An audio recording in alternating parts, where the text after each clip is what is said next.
हमारे उद्धारकर्ता और जीवित परमेश्वर प्रभु यीशु मसीह के सर्वश्रेष्ठ नाम में आप सबको इस सभा में मैं स्वागत करना चाहूंगा। हमारे जो नैरेटिव सीरीज चल रहे हैं, पिछले कुछ सभाओं में सुसमाचार के बारे में कई बातें हम सुन रहे थे। उसी की आखिरी सभा आज है। उसी में कुछ बातें आपके सामने रखना चाहूंगा कि सचमुच में ये सुसमाचार कितनी महत्वपूर्ण है और इस सुसमाचार को पकड़े रखना जितनी महत्वपूर्ण है। और कुछ ऐसी बात भी हम देखते हैं कि असली जो सुसमाचार है, इससे हटकर कई लोग कुछ और चीजों के पीछे जो भाग रहे हैं। सचमुच में असली सुसमाचार को जानने के कारण से झूठे सुसमाचार जो चारों तरफ फैलाते हैं, उसको हम पहचान भी कर पाएंगे। और इस विषय के बारे में कुछ बातें आज हम देखने के लिए कोशिश करेंगे और आशा है कि इन वचनों के द्वारा परमेश्वर हमारे दिल से बातचीत करे। इसकी शुरुआत में एक बात मैं आप लोगों के सामने रखना चाहूंगा। सचमुच में वो इस विषय पर है, प्रभु यीशु मसीह की सुसमाचार। प्रभु यीशु मसीह की सुसमाचार, इसके मूल भाषा में जो ग्रीक यूनानी शब्द जो है एवेंगेलियन, ये शब्द को हम इस्तेमाल करते हैं। जैसे सुसमाचार के बारे में गलतियों की पुस्तक में, लूका की इंजील में कई जगह में सुसमाचार के बारे में बताते हैं, एवेंगेलियन ये शब्द इस्तेमाल किया है। क्या है सचमुच में एवेंगेलियन इस शब्द का मतलब? इस शब्द का मतलब ये है, एक सिर्फ एक खुशखबरी नहीं, ये एक ऐसे खुशखबरी है जो जीत की खुशखबरी है। कोई लड़ाई चल रहा था, उस लड़ाई में हम जीत गए हैं और उस खुशखबरी को लेके कोई भाग रहे हैं। यशायाह की पुस्तक 52 अध्याय जो है, उसके 7 पद बहुत ही सुपरिचित हैं। उसके 6 और 7 पद जब हम देखते हैं, खास करके 7 पद में, पहाड़ों पर उनके पाव क्या ही सुहावने हैं, जो शुभ समाचार लाता है, जो शांति की बातें सुनाता है और कल्याण का शुभ समाचार और उद्धार का संदेश देता है, जो सियोन से कहता है कि तेरा परमेश्वर राज्य करता है। धन्य है जो इस सुसमाचार को लेके आते हैं और ऐसी बातें कहते हैं। कितनी सुंदर और सुहावनी है उनके पाव इस सुसमाचार को लेके आते हैं। सचमुच में वो हिस्सा जब पढ़ते हैं, इसकी असली मतलब हमें समझने की जरूरत है। पहाड़ों पर जो ये सुसमाचार को लेके आने वाले की पाव के बारे में जब बताते हैं, उनकी पाव की सुंदरता के बारे में ये नहीं बताते।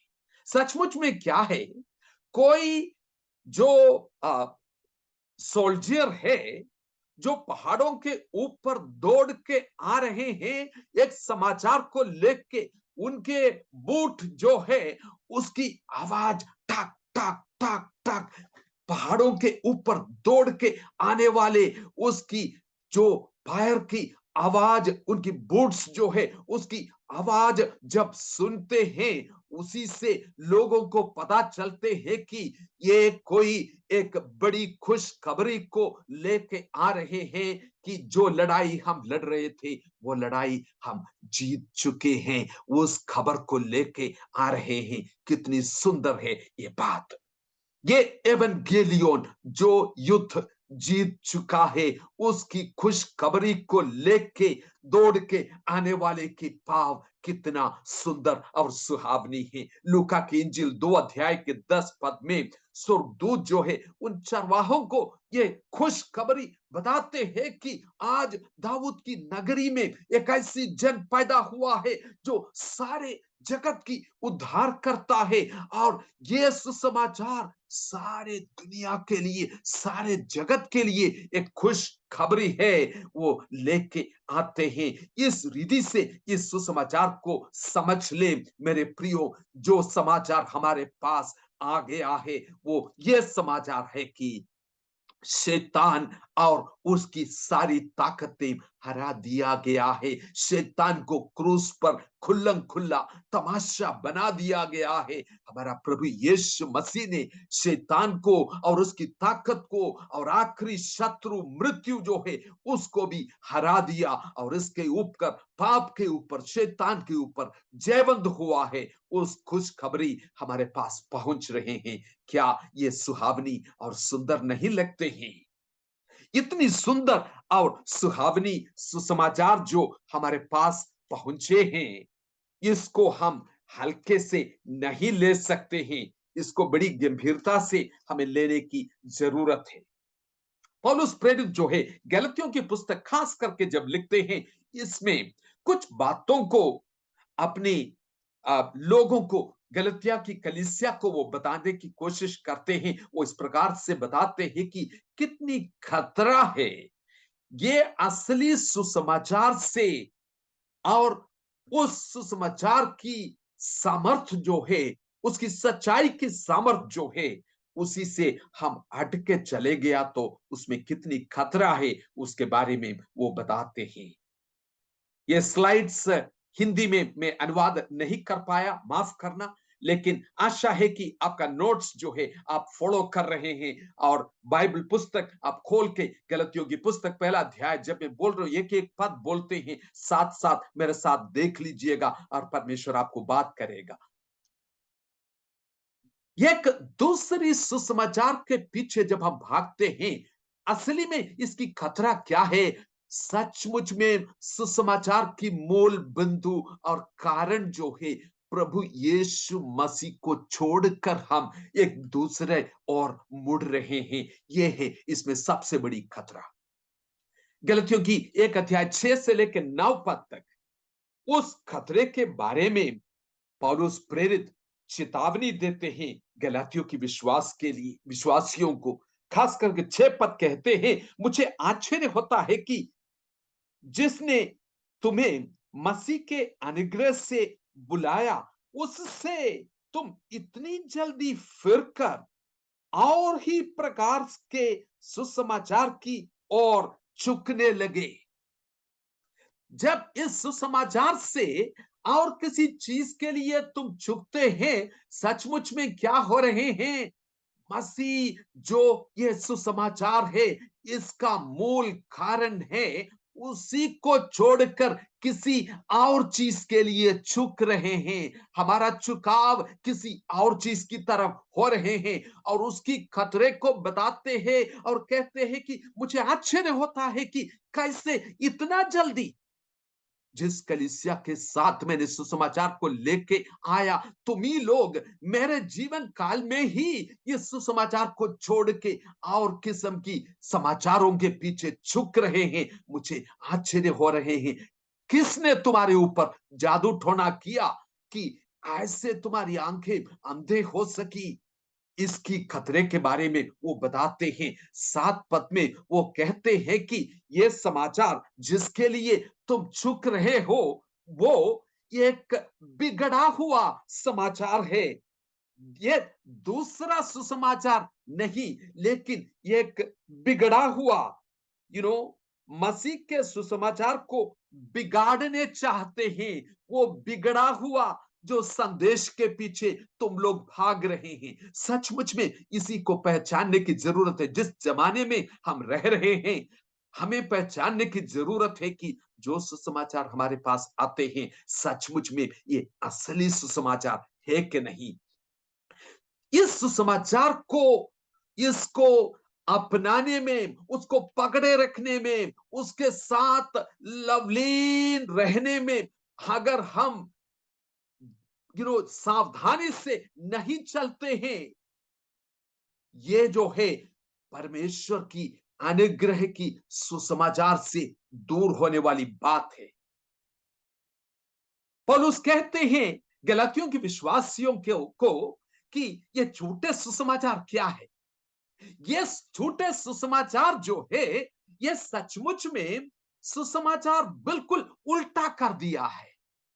क्यों उल्टा कर दिया है? असली में जब ये सच्चे सुसमाचार खड़े रहते हैं, प्रभु यीशु मसीह उसके केंद्र बिंदु में हमें दिखाई देते हैं। इसको बिल्कुल उल्टा कर दिया है।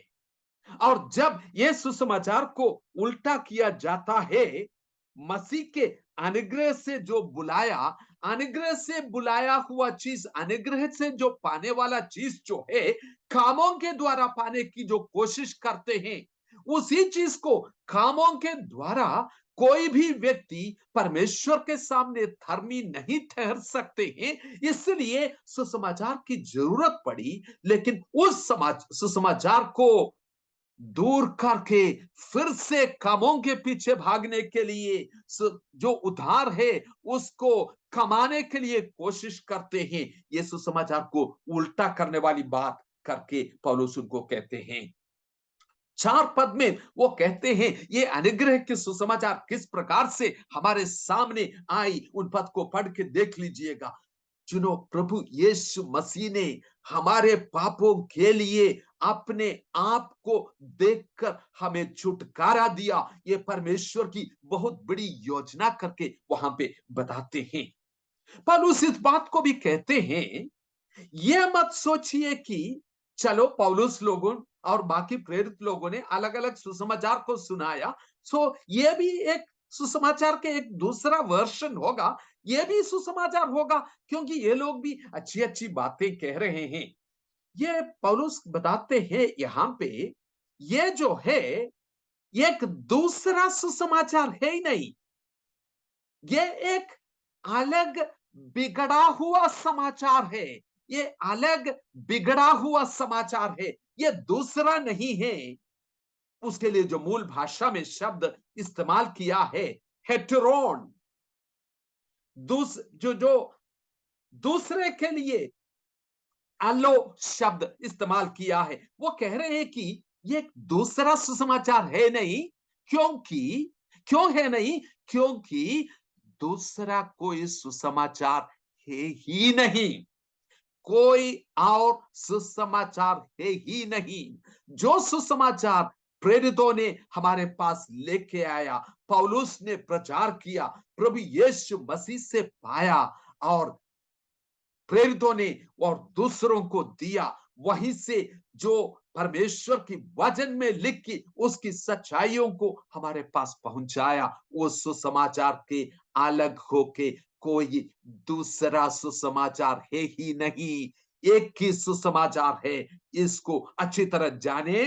कोई भी व्यक्ति इसको मिलावट ला के सुसमाचार के रूप में लेके आते हैं, हमारे अंदर ये चेतावनी होना चाहिए, सुसमाचार कोई दूसरा नहीं है, नहीं हो सकता, एक ही सुसमाचार है।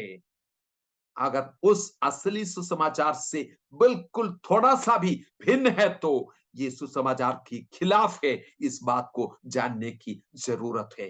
पौलुस एक गंभीर बात को आगे लेके आते हैं और कहते हैं कि इस सुसमाचार को कोई बिगाड़ते हैं, ये बहुत खतरनाक बात है। इसके ऊपर क्या है?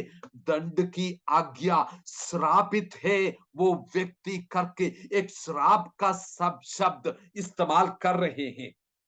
ये श्राप का शब्द वहां पे इस्तेमाल किया है, ओरिजिनल शब्द अनाथीमा।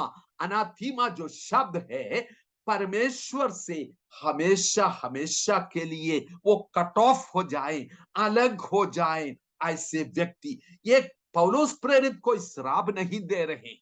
ये क्या श्राप है? क्योंकि हम दूसरों को श्राप देने वाले नहीं हैं, हम आशीष देने वाले हैं। लेकिन पौलुस कह रहे हैं कि सुसमाचार के बिगाड़ने वाले लोग जो होते हैं, वो कहते हैं कि हम लोग भी कुछ समय के बाद हमारे दिमाग में कुछ आई और नई नई बातें आई, इस सुसमाचार को बदल के कुछ और बातें हम लेके आ रहे हैं, या कोई स्वर्गदूत आके तुम्हें बता रहे हैं, मतलब इस संसार से हो या कोई और प्रभावशाली व्यक्ति से हो या प्रभावशाली जो जो मार्ग से हो, और कोई समाचार इसके खिलाफ में लेके आते हैं, इसमें मिलावट लेके आते हैं, ऐसे व्यक्ति जो है परमेश्वर की ओर से जो श्राप उनके ऊपर बस रहे हैं, वो है परमेश्वर से कट ऑफ होने वाली बात, जो है कर्स ऑफ गॉड। परमेश्वर की श्राप जो है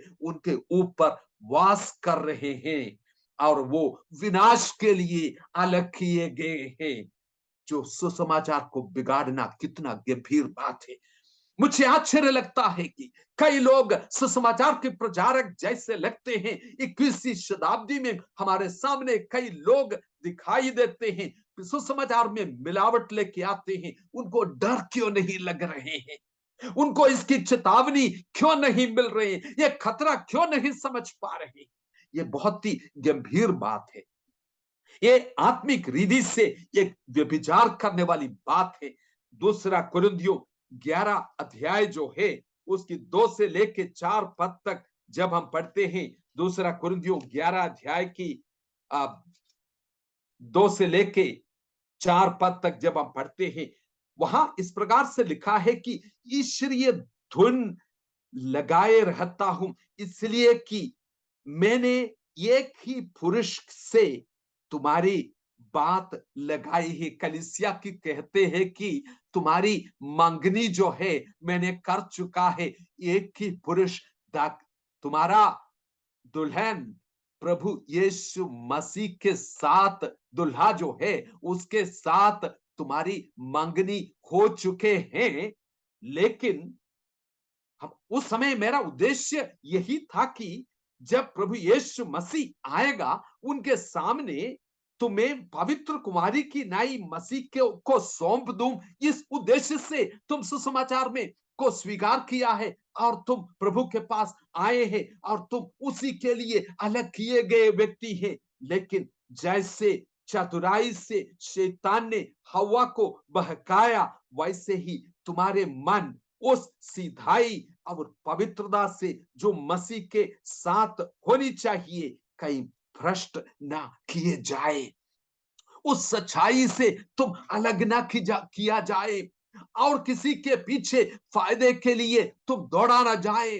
वो पवित्र प्रेम जो तुम्हारा उसके प्रति है, जो पवित्र जीवन, एक कुंवारी का जीवन, एक ही लगन और लक्ष्य रखते हुए जीने का, वो जीवन के लिए तुम्हें अलग किया गए हैं। और उससे, उस समर्पण से, उस भक्ति से, उस निष्ठा से तुम अलग ना हो जाए, उसके लिए एक आग मेरे अंदर जलता हूं। वो कहते हैं, कितनी गंभीरता से इस बात को हम लिखते हैं। परमेश्वर के लिए जो भक्ति, जो सुसमाचार के द्वारा हमारे जीवन में मिली है, यह सुसमाचार की शुरुआत कहां से हुई? ये किसकी आइडिया था ये सुसमाचार?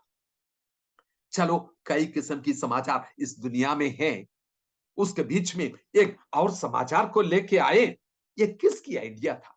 गलतियों की पुस्तक पहला और दूसरे अध्याय, और गलतियों की पुस्तक पूरा जो है सुसमाचार के बारे में और परमेश्वर के कार्य के बारे में है, जो हमारे जीवन में कलीसिया इस अध्यायों को बहुत गंभीरता से पढ़ने की जरूरत है, समझने की जरूरत है। कुछ झलक में आपके सामने रखना चाहूंगा इस सुसमाचार को, इसकी सच्चाई को देखने में। गलतियों की पुस्तक पहला अध्याय की 11 और 12 पद देख लीजिएगा। वहां भी इस प्रकार से लिखा है कि ये कोई मनुष्य का आइडिया नहीं है, किसी के दिमाग में नहीं आया। एक दिन अच्छा खाना खा के, कॉफी पी के कहीं बैठा था और कुछ आइडिया आया, चलो ऐसे एक समाचार हम लेके जाएंगे। किसी मनुष्य के दिमाग में ये बात हुआ नहीं है। ये सुसमाचार जो है मनुष्य के दिमाग में आया हुआ, अपनी बुद्धि की मूल से आया हुआ बात नहीं है। ये कहां से आया? ये परमेश्वर प्रभु यीशु मसीह की प्रकाशन के द्वारा मिला हुआ बात है। सबसे पहले ये प्रभु यीशु मसीह की प्रकाशन है। मरकुस की इंजील पहला अध्याय की पहला पद जब मरकुस लिखते हैं, वो कहते हैं कि the beginning of the gospel of Jesus Christ, the Son of God, परमेश्वर का पुत्र प्रभु यीशु मसीह की सुसमाचार की शुरुआत। किसके सुसमाचार की शुरुआत? परमेश्वर के पुत्र प्रभु यीशु मसीह की सुसमाचार की शुरुआत। प्रकाशित वाक्य में भी यूहन्ना लिखते हैं और कहते हैं कि यह प्रकाशित वाक्य क्या है? प्रभु यीशु मसीह का प्रकाशन। मेरे प्रियो, हमारी आर्थिक परिस्थिति ठीक होने के लिए नहीं, हमारी जरूरतें पूरा होने के लिए नहीं, ये किसकी सुसमाचार है? ये किसके बारे में है? ये प्रभु यीशु मसीह की प्रकाशन है सबसे पहले। दूसरी बात, प्रेरितों की पुस्तक 20 अध्याय की 24 पद जो है, the gospel of the grace of God, प्रभु यीशु मसीह परमेश्वर के अनुग्रह का सुसमाचार करके पौलुस प्रेरित कहते हैं, प्रेरितों की 20 की 24 में, परमेश्वर का अनुग्रह का सुसमाचार। तीसरी बात, यह सुसमाचार की मूल बात क्या है या कौन है? इसका सब्सटेंस और एसेंस क्या है? जीसस क्राइस्ट, यीशु मसीह खुद है इसका सब्सटेंस। इसलिए पौलुस जो है पहला कुरिन्थियों की पुस्तक 2 अध्याय में वो लिखते और कहते हैं कि जब मैं तुम्हारे पास आया और कुछ न जानते हुए सिवाय यीशु मसीह की। क्योंकि सुसमाचार क्या है, इसका सब्सटेंस क्या है, इसकी एसेंस क्या है, इसकी मूल बात क्या है? यीशु मसीह खुद इसकी मूल बात है। ये परमेश्वर प्रभु यीशु मसीह की महिमा की सुसमाचार है। 2 कुरिन्थियों 4 अध्याय की 4 पद जो है, वहां पे इस प्रकार से लिखा है कि अंधकार की हाकिम, जो इस संसार की हाकिम जो है, जो लोगों के मन अंधा कर रखा है, लेकिन हमारे जीवन में क्या हुआ? परमेश्वर की प्रकाशन जब आया, तब हम प्रभु यीशु मसीह की महिमा को देखने पाई इस सुसमाचार के द्वारा। तो ये किसकी सुसमाचार है? प्रभु यीशु मसीह की महिमा की सुसमाचार है। इससे महिमित कोई व्यक्ति नहीं है। महिमा आदर सिर्फ उसी का है। उसकी महिमा की सुसमाचार, ये छोटी बात नहीं है।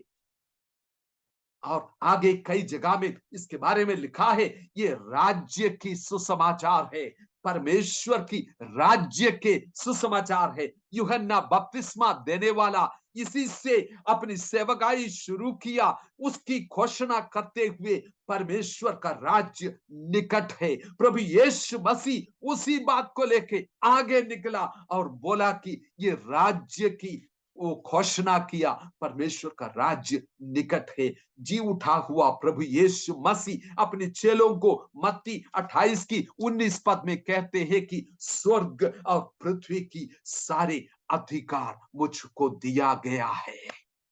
हालेलुया। स्वर्ग और पृथ्वी की सारे अधिकार मुझे दिया गया है। स्वर्ग और पृथ्वी का अधिकार जिसके पास है, वो सर्वोच्च परमेश्वर है, वो सर्वाधीश परमेश्वर है, सबके ऊपर सर्वोपरि राज्य करने वाला परमेश्वर है। उसका राज्य की विस्तार सिर्फ इस संसार में रही, स्वर्ग और पृथ्वी के ऊपर वो राज करने वाला परमेश्वर है। उसकी सुसमाचार इस राज्य के साथ जुड़े हुए हैं। राज्य की सुसमाचार। कोई आश्चर्य नहीं है कि ये सुसमाचार की सुंदरता और सुहावनी रूप को देखते हुए पौलुस रोमियो की 16 अध्याय की 25 पद में कहते हैं कि ये मेरा सुसमाचार है, मेरा सुसमाचार है। मैंने इसको आलिंगन किया है, मैंने एम्ब्रेस किया है, मैंने इसको स्वीकारा है, क्योंकि ये मेरा सुसमाचार है। ये मेरा अपना पोसेशन, एक निज संपत्ति जैसे उसके बारे में वो कहते हैं। मेरा सुसमाचार कहने की ये मतलब नहीं है कि पौलुस ये नहीं कह रहे हैं कि ये मेरा आइडिया है, जो मैंने सुसमाचार ले, वो नहीं है।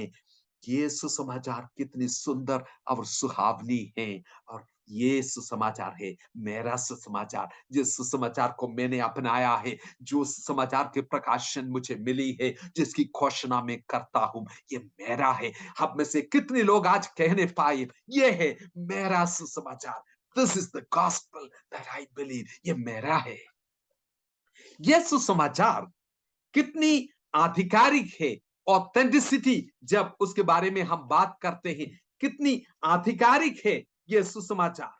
किसी चीज की आधिकारिकता उसकी कार्य के द्वारा हमें मिलते हैं या प्रकट होते हैं। किस रीति से ये कार्य करते हैं, जो परिवर्तन ये सुसमाचार लाते हैं, उसके द्वारा इसकी आधिकारिकता हमें दिखाई देते हैं।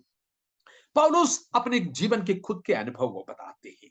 हम जानते हैं प्रभु यीशु मसीह के साथ मुलाकात होने के पहले पौलुस के जीवन किस प्रकार से थे। हम जानते हैं गलतियों की पुस्तक 1 अध्याय उसकी 13 और 14 पद जब हम पढ़ के देखते हैं, 13 और 14 पद गलतियों की 1। यहूदी मत में जो पहला मेरा चाल चलन था, तुम सुन चुके हो कि मैं परमेश्वर की कलीसिया को बहुत ही सताता और नाश करता था। कैसे मेरा जीवन था, यही मेरा जीवन था। ये कलीसिया को सताने वाला, उसको नाश करने में लगाया हुआ एक इंसान था। देख सकते हैं कि यह सुसमाचार की सामर्थ, इसकी ताकत क्या है। और प्रेरितों की पुस्तक 8 अध्याय की 3 पद में भी हम देखते हैं कि स्तेफनुस का मृत्यु जो हुआ है, उसमें भी सहमति देने वाला यह व्यक्ति था। पहले शहीद जिसके जीवन में भी उसको शहीद करने के लिए सहमति देने वाला यह व्यक्ति था पौलुस। कितना खतरनाक आदमी था एक किस्म से अगर देखा जाए। और यही पौलुस कई जगह इसके बारे में वर्णन करते हैं कि इसका पुराना चाल चलन कितना था। लेकिन वो आगे जाके कहते हैं कि देखो ये सुसमाचार की सामर्थ, जब तुम लोगों को ये सुसमाचार की हकीकत और सामर्थ और सच्चाई को जब मैं बताता हूं, मैं अपनी अनुभव से उसके लिए एक सबूत देना चाहता हूं। कैसे ये सुसमाचार ने मेरे जीवन को बदल दिया। पहला गलतियों की पुस्तक 1 अध्याय की 15 पद जब हम पढ़ के देखते हैं, परंतु परमेश्वर की, जिसने मेरी माता के गर्भ से मुझे ठहराया है और अपने अनुग्रह से बुलाया। यह परमेश्वर ने अपने अनुग्रह से मुझे बुलाया।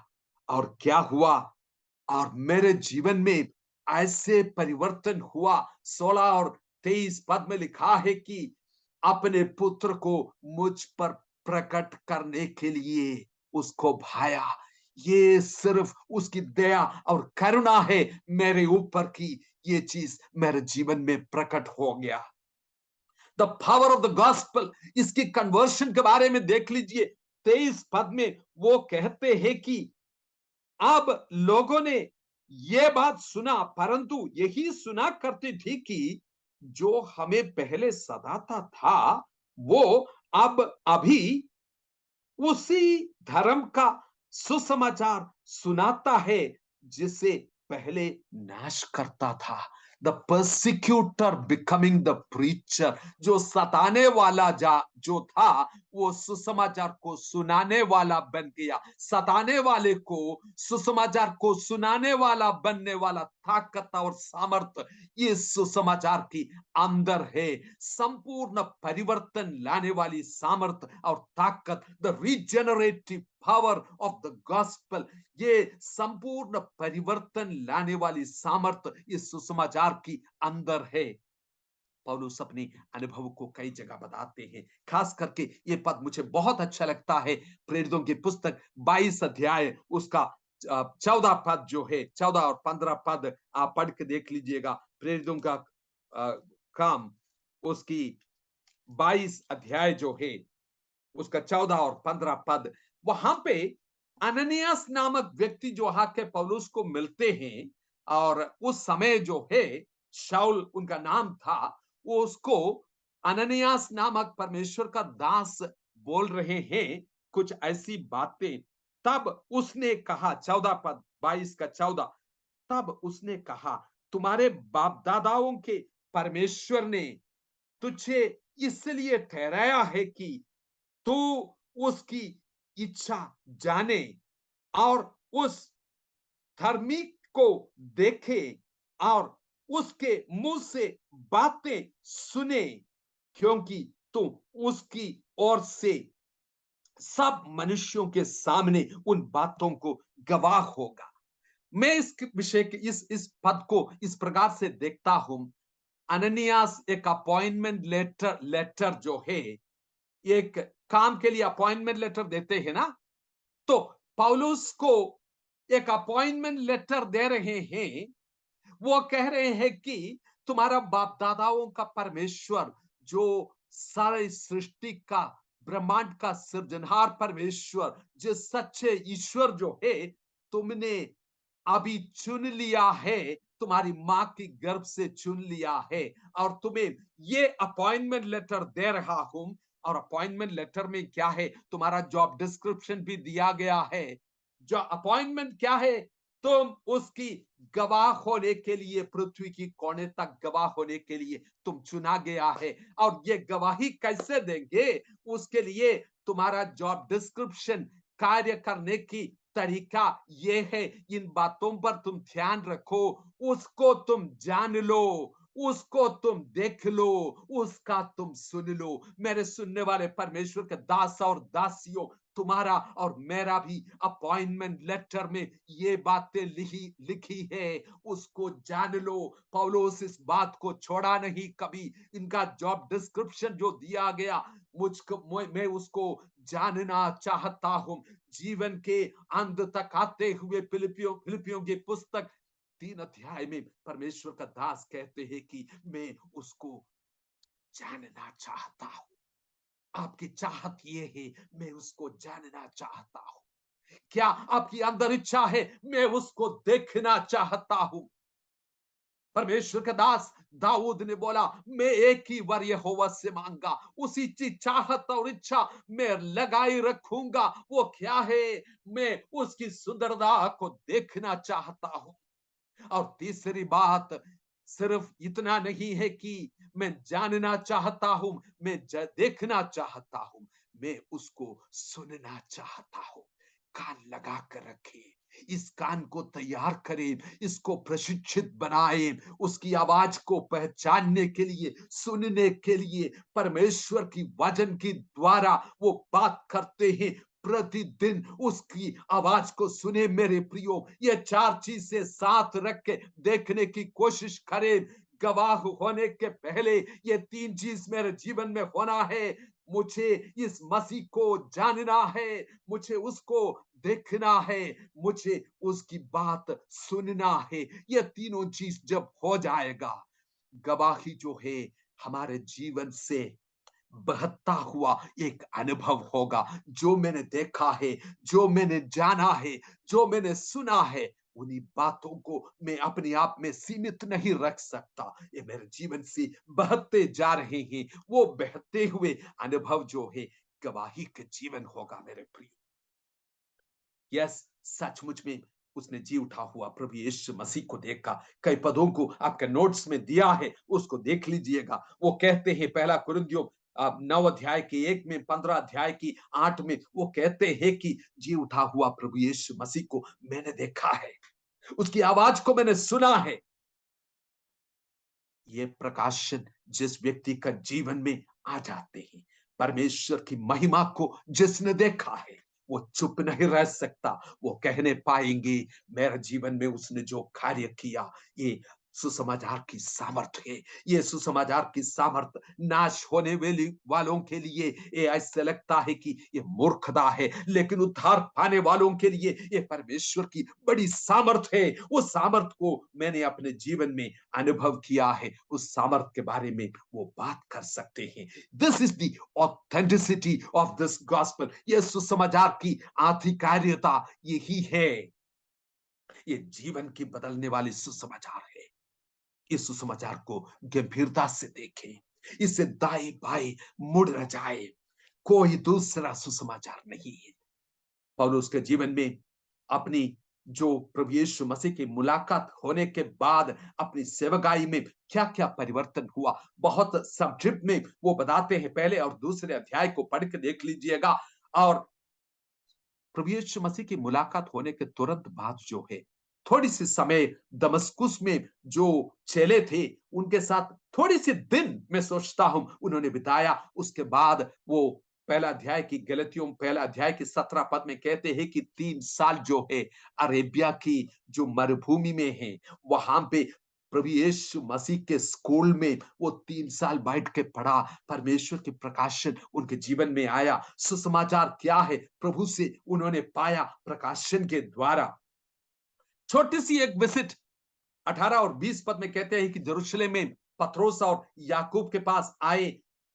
लगभग 15 दिन जो है उनके साथ बिताया। वो 15 दिन के बावजूद भी उसने क्या किया, कई जगह वो जाके मंदिरों में प्रचार करते थे। प्रेरितों की पुस्तक 9 अध्याय की 28 और 29 पद में वो लिखा है कि वहां से सीरिया और किलिकिया में चले गया। 20 से 26 पद में वो लिखा है। और उसके बाद यरूशलेम में पत्रोस और बाकी जो चेले हैं उनके पास कब दोबारा वो मिला? 14 साल के बाद। 14 साल के बाद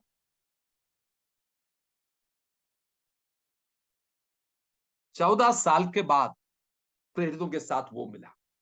वो कहने के मतलब ये है, ये प्रेरितों ने जो सुसमाचार मुझे दिया वो लेके मैं चला, वो बात नहीं है।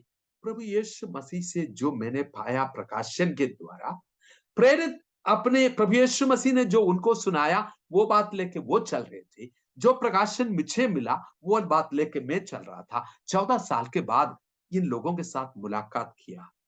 दूसरा अध्याय गलतियों की 2 अध्याय 1 से लेकर 10 पद पढ़ लीजिएगा। वहां पे इस प्रकार से देखा, इस मनुष्य पौलुस प्रेरित जो है उसकी नम्रता और दीनता देख लीजिए। वो कह रहे हैं कि देखो, तुम लोगों से मैंने सुसमाचार नहीं पाया, मैंने परमेश्वर से सुसमाचार पाया। मेरा सुसमाचार असली सुसमाचार है। कोई दावा नहीं कर रहे। वो कह रहे हैं कि भाइयों बहनों, पत्रोस, याकूब, यूहन्ना, आप लोग जो देख लीजिए, जिस सुसमाचार का मैं प्रचार करता हूं, मैं आप लोगों को बता दूंगा। मैं आपके समक्ष इस सुसमाचार को रखना चाहूंगा जिसकी प्रचार पिछले 14 साल से मैं कर रहा हूं। आप इसको जांच लीजिए, अकाउंटेबिलिटी, जवाबदेही ले लीजिए मुझसे, और आप जांचने के बाद मुझे कह दीजिए कि ये जो सुसमाचार के प्रचार मैं कर रहा हूं पिछले 14 साल से, इसमें कुछ मैंने कोई बदलावट तो नहीं किया, मिलावट तो नहीं किया। ये असली सुसमाचार है जो प्रभु यीशु मसीह से आप लोगों ने पाया, उसी के साथ मिलने वाली असली सुसमाचार ये है। वो कहते हैं कि पतरोस और यूहन्ना और याकूब ने इसके साथ कुछ नहीं जोड़ा और बोला कि हाथ मिलाओ भाई, राइट हैंड ऑफ फेलोशिप, संगति की दाहिनी हाथ मेरे साथ मिलाओ। जो सुसमाचार तुम प्रचार कर रहे हैं ये सच्ची सुसमाचार है।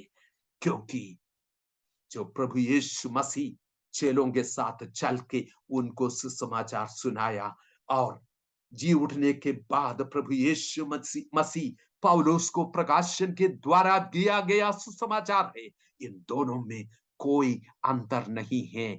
21वीं शताब्दी निकल जाए, the gospel of Jesus Christ is unchanging.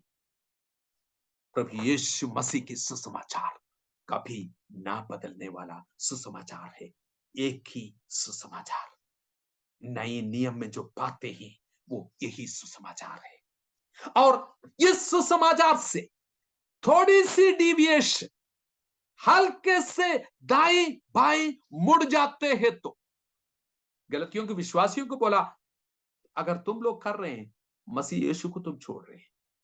पत्रोस के साथ अंत्योक में विजिट करके एक खास मुलाकात पौलुस का जब होते हैं, और पत्रोस जो है जिस कार्य को कर रहे हैं देख के, पहला अध्याय की 1 से 16 तक और दूसरा अध्याय की 5 और 14 पद जो है आप पढ़ के देख सकते हैं।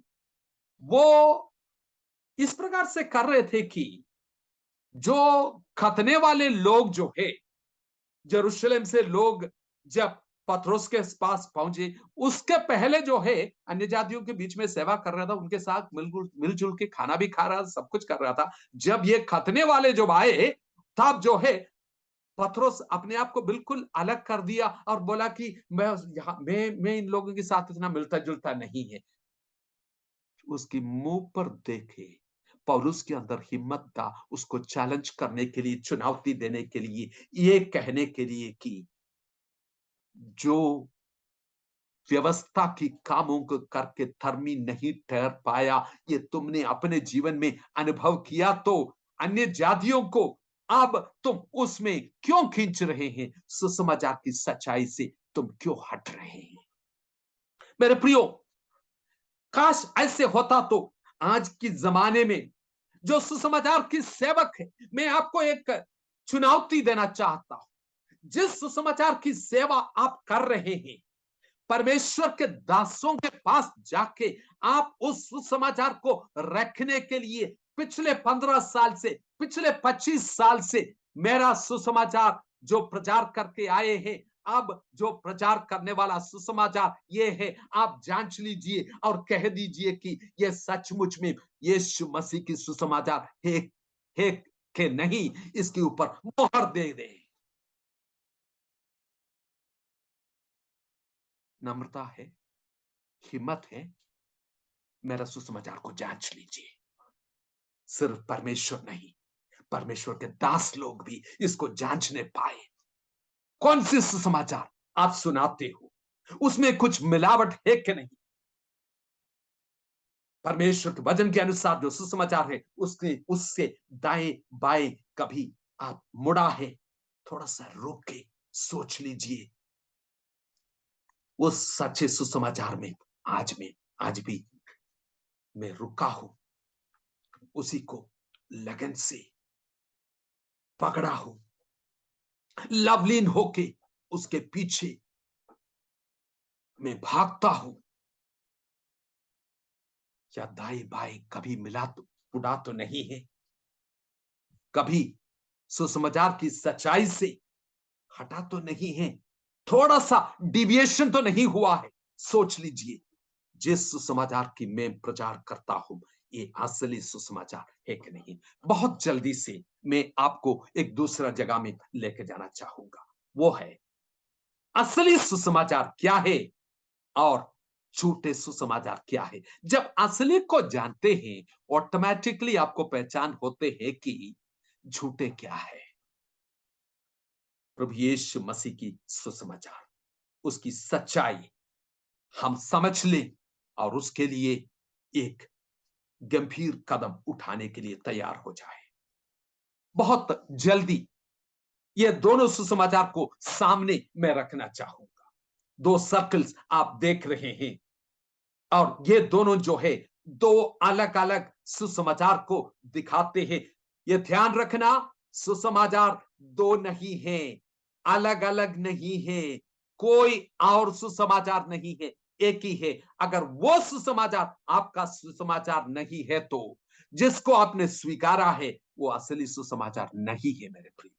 तो असली सुसमाचार की और झूठे सुसमाचार की खासियत क्या है, ये दोनों को आपके सामने में रख रहा हूं। असली सुसमाचार की केंद्र बिंदु में क्या दिखाई दे रहे हैं? क्रूस उसका केंद्र बिंदु है। The centrality of the cross of Jesus Christ. प्रभु यीशु मसीह की सुसमाचार के केंद्र में क्रूस के निशान आपको दिखाई देगा। क्रूस उसकी केंद्र बिंदु रहेगा। और दूसरा सुसमाचार अपनी स्वयं की तात्पर्य जो है, इसके केंद्र में रखा जाएगा। कोई सुसमाचार प्रचारक ये कहते हैं, तुम्हारे पास तकलीफ है, तुम्हारे पास बीमारी है, तुम्हारे पास आर्थिक तंगी है, यीशु के पास आ जाओ, वो तुम्हें ये देंगे, वो देंगे। और लोगों के जो तात्पर्य है, उनकी जो जरूरतें हैं, उसको केंद्र में रखते हुए उसी की ओर आकर्षित करने वाला सुसमाचार जो प्रचार करते हैं, ये असली सुसमाचार नहीं है। ये सुसमाचार झूठे हैं। असली सुसमाचार के केंद्र में क्रूस के निशान रहेंगे। असली सुसमाचार परमेश्वर की महिमा देने वाले रहेंगे, और झूठे सुसमाचार मनुष्य को ऊंचा करने वाले बनाएंगे। आज भारतवर्ष के अंदर भी कई ऐसे लोग निकल के आते हैं, मैन ऑफ गॉड करके उनको कहते हैं, और उसको इतना ऊंचा उठाते हैं, उसको इतना महिमा देते हैं, और ऐसा लगता है कि सचमुच में ये परमेश्वर के सेवक है कि नहीं, ये उससे भी बहुत बड़ा दिख रहे हैं। मिनिस्ट्री को बड़ा ऊंचा करते हैं।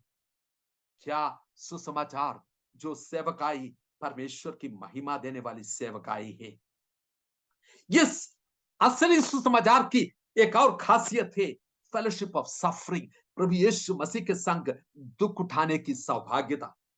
और दूसरा जो है हेल्थ, वेल्थ, प्रोस्पेरिटी, स्वास्थ्य और संपन्नता। और उनकी उनकी उनके विषय में अनुग्रह और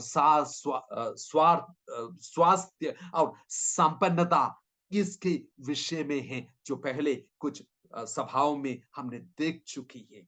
हेल्थ, वेल्थ, प्रोस्पेरिटी।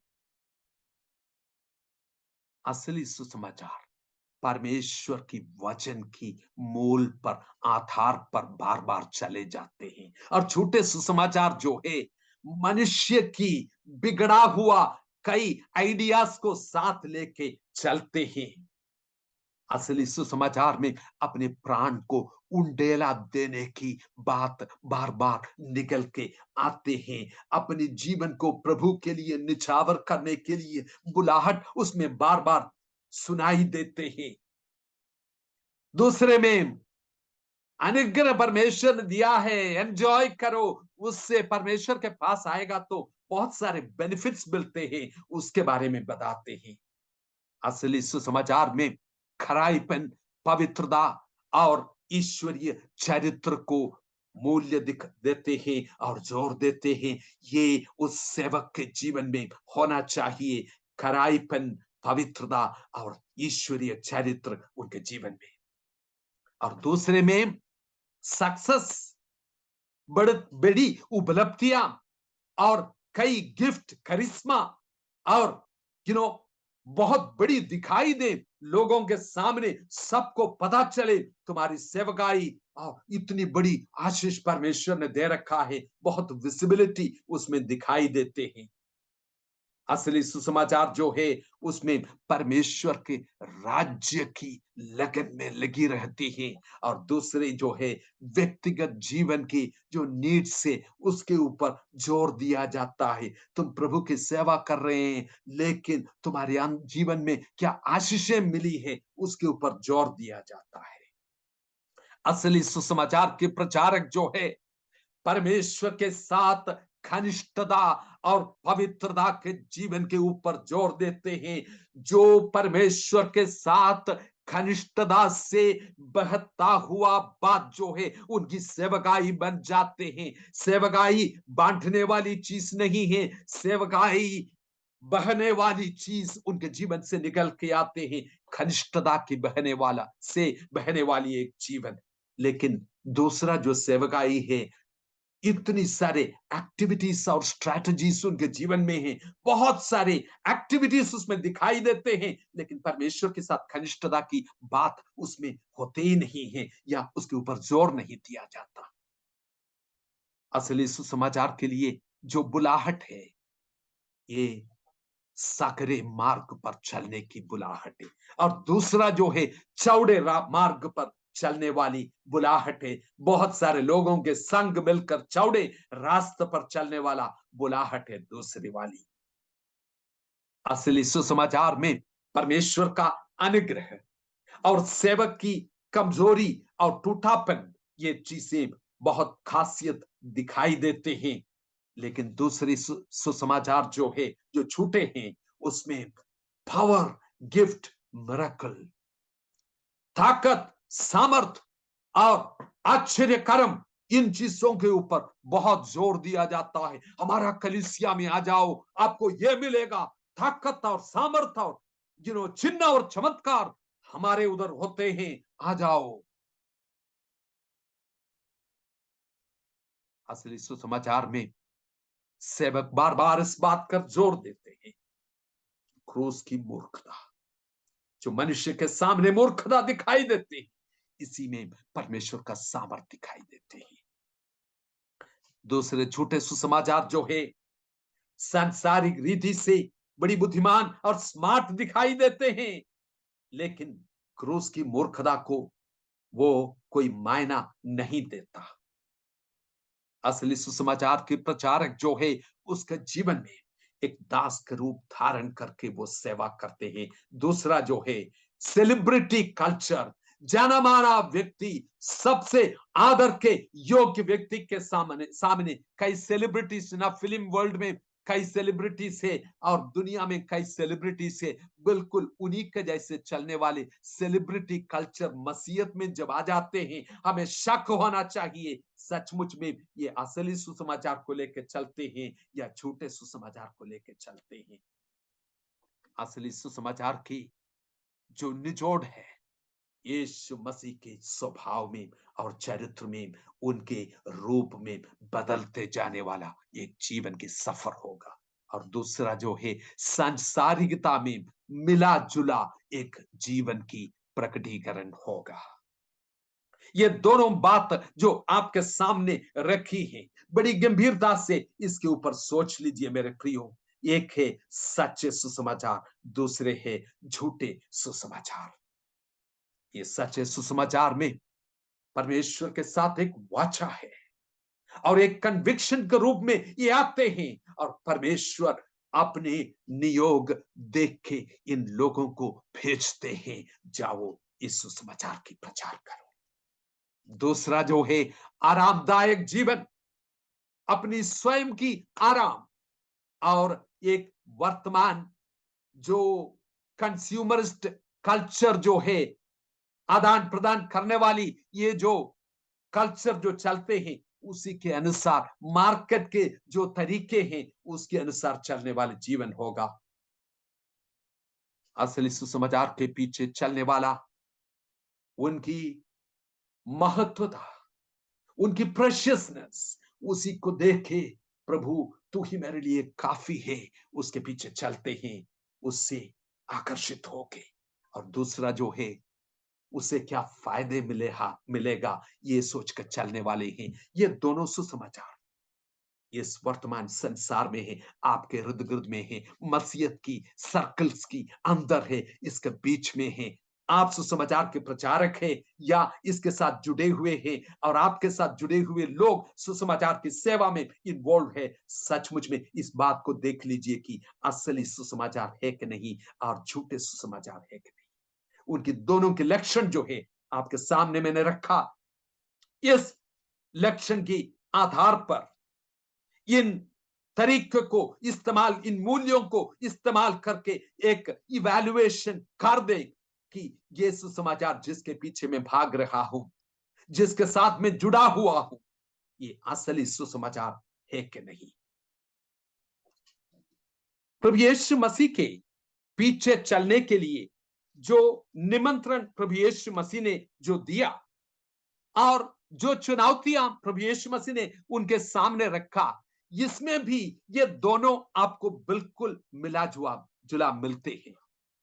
उदाहरण के लिए लूका 9 अध्याय जो है, जाना माना पद है 9:23, 9 का 23 पद जो है, प्रभु यीशु मसीह ने अपने चेलों को और बाकी लोगों को मिला के उनको बोला, अगर कोई मेरे पीछे आना चाहते हैं, अपने आप को इनकार करके प्रतिदिन अपनी क्रूस उठा के मेरे पीछे चले। प्रभु यीशु मसीह ने बोला, एक चुनौती उनके सामने रख रहे हैं, अगर मेरे पीछे आना चाहते हैं तो।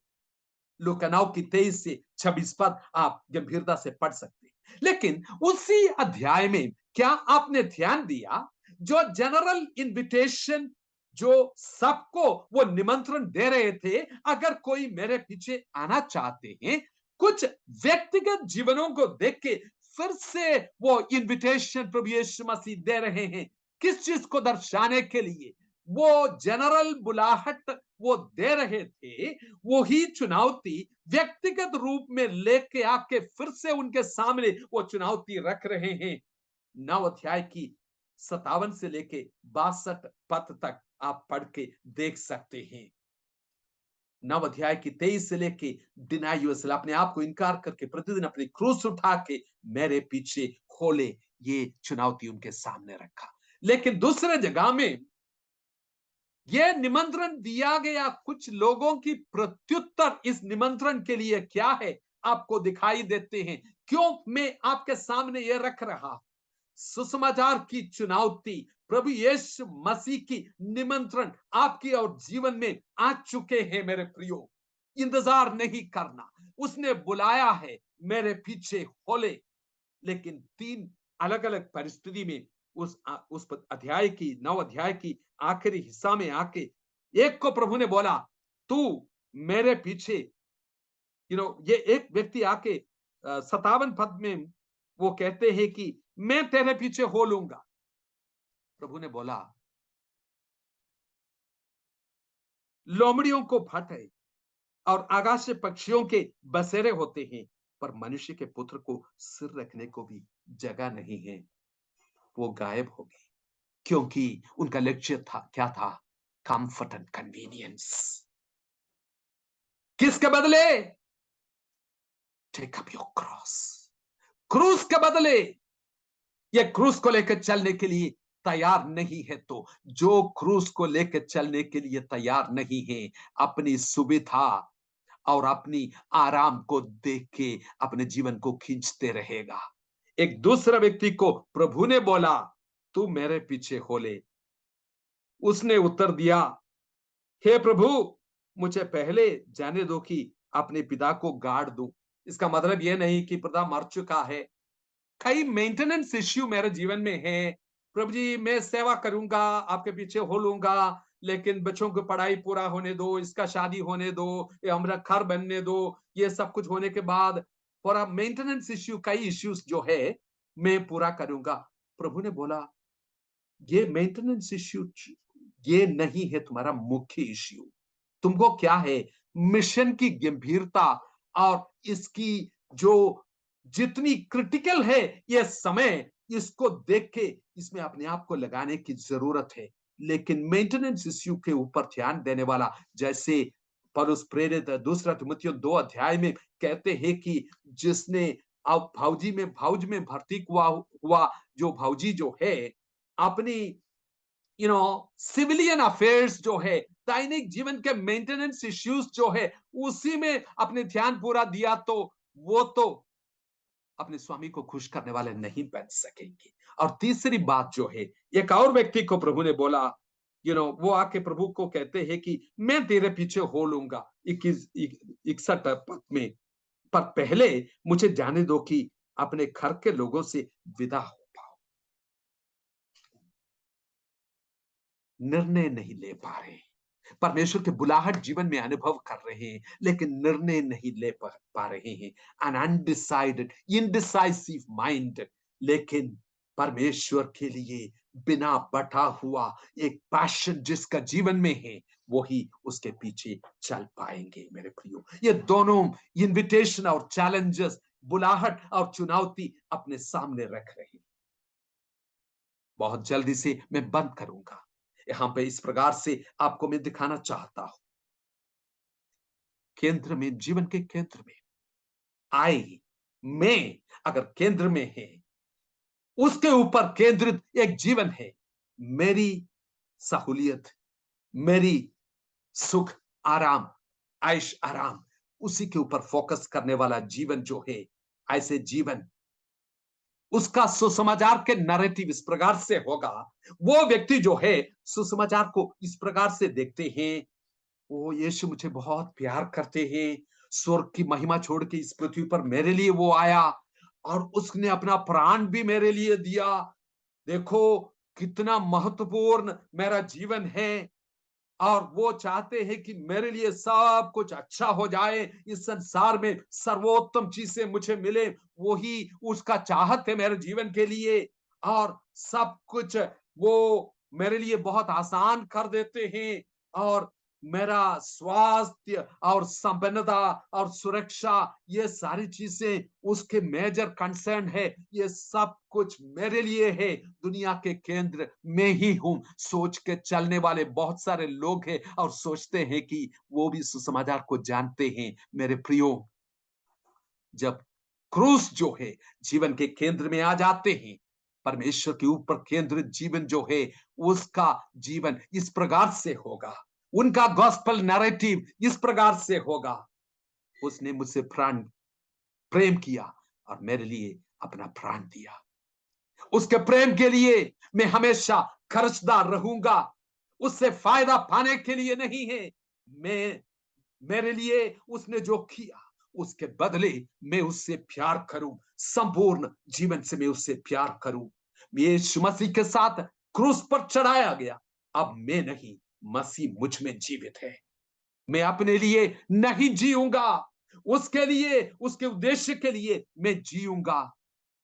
और अनुग्रह के द्वारा बड़ी आनंद के साथ उनके दुखों में सहभागी होने के लिए मैं अपने आप को अर्पण करता हूं। पिता की महिमा मेरे जीवन का लक्ष्य है। प्रभु यीशु मसीह में एक जयवंत जीवन जीने के लिए, मसीह को प्रकट करने वाला एक जीवन, उसकी झलक दिखाने वाली जीवन मेरा जीवन का लक्ष्य है। मैं उसी के पीछे चलूंगा।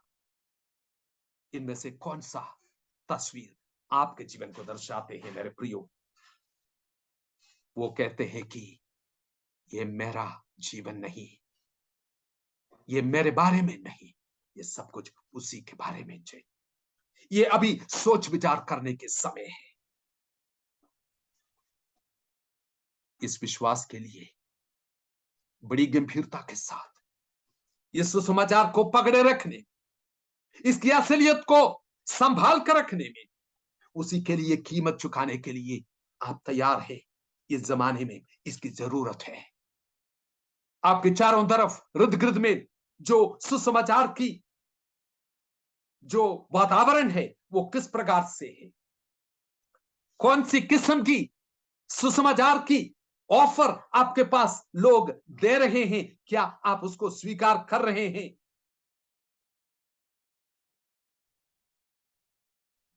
कौन सी कदम आप उठाएंगे असली सुसमाचार में बनी रहने के लिए? अनअडल्टरेटेड, बिना मिलावट की उस सुसमाचार में मैं चलना चाहता हूं कहने वाले कितने लोग हैं? उसी के लिए अपने आप को समर्पित करें। मेरे प्रियो, परमेश्वर इस वचन के द्वारा हमें आशीष देते जाए। इस बात को मूल्यांकन करें, सचमुच में मैं असली सुसमाचार को अपनाया है, क्या मैं उसी के पीछे चलता हूं कि नहीं? परमेश्वर के सामने एक बार फिर अपने जीवन को अर्पण करें और कहें, प्रभु ऐसे मेरे जीवन को तू बदल दे। परमेश्वर, परमेश्वर की पवित्र आत्मा मेरे जीवन को ऐसे संपूर्ण रीति से परिवर्तित करे। परमेश्वर, the regenerative work of the cross, क्रूस की वो नए परिवर्तन देने वाली जीवन की नए जीवन मुझे दे। परमेश्वर, जब बहुत सारे लोग कई चीज से इस संसार में भौतिक चीज से ऑफर करते हैं सुसमाचार के साथ मिलावट करके, कौन ऐसे जन है वो कहने के लिए कि प्राण देने तक मैं विश्वास योग्य बने रहूंगा, सुसमाचार में मिलावट मैं स्वीकार नहीं करूंगा कहने वाले कौन सी जन है? मैं आपके लिए प्रार्थना करूंगा।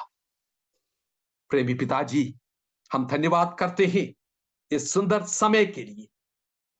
धन्यवाद हो प्रभु जी, आपने हमारे जीवन से बातचीत किया, इसके लिए धन्यवाद हो प्रभु जी।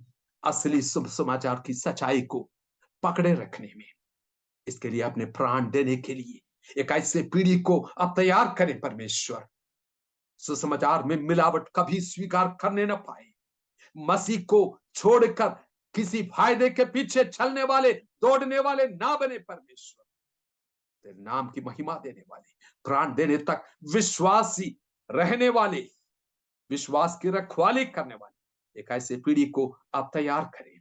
एक एक को तो आशीष दे परमेश्वर। तेरे वचन के द्वारा हमसे बातचीत करते रहे। सारे आदर और महिमा हम जीवते परमेश्वर को देते हैं और ये सब कुछ हम मांगते हैं हमारी उद्धारकर्ता और जीवित परमेश्वर प्रभु यीशु मसीह के नाम से सुन और दया से ग्रहण कीजिए।